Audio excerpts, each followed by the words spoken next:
پاکستان میں سخت قحط سالی ہوئی، بارشیں رک گئیں، فصلیں سوکھ گئیں اور خوراک کی قلت ہونے لگی۔ لہذا لوگوں کو بڑی پریشانی کا سامنا کرنا پڑا۔ لوگوں نے کئی بار نماز استسقاء یعنی بارش طلب کرنے کے لیے جو نماز پڑھی جاتی ہے اسے نماز استسقاء کہتے ہیں، پڑھی، دعائیں مانگی، مگر بارش نہیں ہوئی۔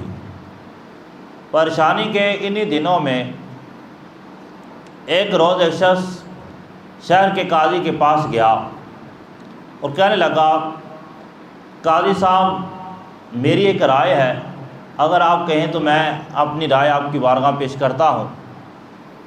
تو قاضی صاحب نے فرمایا کہ آپ بتائیے۔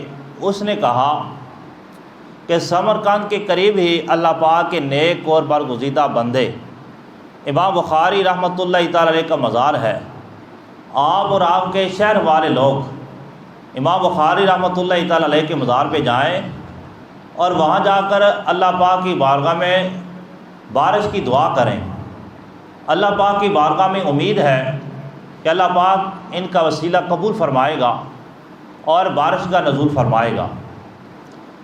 شہر کے قاضی صاحب نے کہا، الحمدللہ، وہ بھی عاشق رسول تھے، عاشق اولیاء تھے۔ اس نیک شخص کا وہ مشورہ سن کر بہت خوش ہوئے اور انہوں نے کہا، نیما ما رائیتا، یعنی آپ کی کتنی پیاری رائے ہے اور کتنی اچھی رائے ہے۔ چنانچہ قاضی صاحب نے اپنے شہر والوں کو ساتھ لیا، امام بخاری رحمۃ اللہ تعالی علیہ کے مزار پہ حاضر ہوئے اور امام بخاری رحمۃ اللہ تعالی علیہ کے مزار کے پاس بیٹھ کر ان کے وسیلے سے بارش کی دعا مانگی۔ چنانچہ اللہ تبارک و تعالیٰ نے کرم فرمایا اور اسی وقت بادل چھا گئے اور بارش برسنا شروع ہو گئی، اور اتنی بارش برسی کے مسلسل 7 دن تک بارش ہوتی رہی، یہاں تک کہ اہل سمرقند کو 7 دن وہیں رکنا پڑا، اور اس کے بعد پھر جب بارش کی شدت کم ہوئی تو اپنے گھروں کی طرف لوٹے۔ یہاں 2 باتیں ہیں۔ ایک بات تو یہ ہے کہ امام بخاری رحمۃ اللہ تعالی کا مقام، مرتبہ، کہ ان کے وسیلے سے اور ان کے ذریعے سے بارش کا نزول ہوا، اور دوسری بات یہاں یہ ثابت ہوئی کہ اللہ کے نیک بندوں کے ذریعے سے، ان کے واسطے سے، ان کے وسیلے سے دعائیں قبول ہوتی ہیں۔ یہاں کچھ لوگ غلط فہمی کا شکار ہوتے ہیں یا بعض لوگوں کو وسوسے ڈالتے ہیں، کہتے ہیں جب اللہ ہر جگہ سنتا ہے اور اللہ ہر ایک کو دیکھتا ہے تو پھر اسی سے مانگیں، اسی سے دعا کریں، کیوں لوگوں کا وسیلہ دیتے ہیں، نیک لوگوں کا وسیلہ دیتے ہیں؟ جب اللہ تعالیٰ ہر ایک کو سنتا ہے، ہر ایک کو دیکھتا ہے، ہر جگہ سے سنتا ہے، تو پھر کیوں تم بزرگوں کے پاس جاتے ہو، ان کے وسیلے سے دعائیں مانگتے ہو؟ اصل میں یہاں بات یہ ہے کہ ہم یہ نہیں کہتے کہ اللہ ہر جگہ سنتا نہیں ہے یا اللہ ہر ایک کو دیکھتا نہیں ہے۔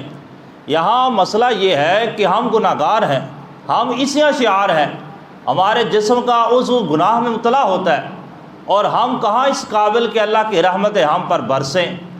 ہم بیچ میں ان لوگوں کا واسطہ بناتے ہیں، ان لوگوں کا وسیلہ بناتے ہیں جو نیک لوگ ہیں، تاکہ ان کے ذریعے سے ہماری دعائیں قبول ہوں، نہ یہ کہ اللہ تعالیٰ ہماری سنتا نہیں ہے۔ اگر ہم ان کے پاس جائیں تو وہ درجہ اولیٰ سنتا ہے، ان کے وسیلے سے جلدی دعا قبول ہو جاتی ہے، جلدی مشکلات حل ہو جاتی ہیں، پریشانیاں ٹل جاتی ہیں، اور یہ ایسی بات ہے جو قرآن پاک میں اندر بیان فرمائی گئی ہے۔ چنانچہ اللہ تعالیٰ ارشاد فرماتا ہے، یا ایھا الذین آمنوا اتقوا اللہ وابتغوا الیہ الوسیلہ، اے ایمان والو اللہ سے ڈرو اور اس کی بارگاہ میں وسیلہ تلاش کرو۔ آپ اگر تفاسیر کو اٹھائیں تو کئی تفاسیر کے اندر اس کے بارے میں لکھا ہوا ہے۔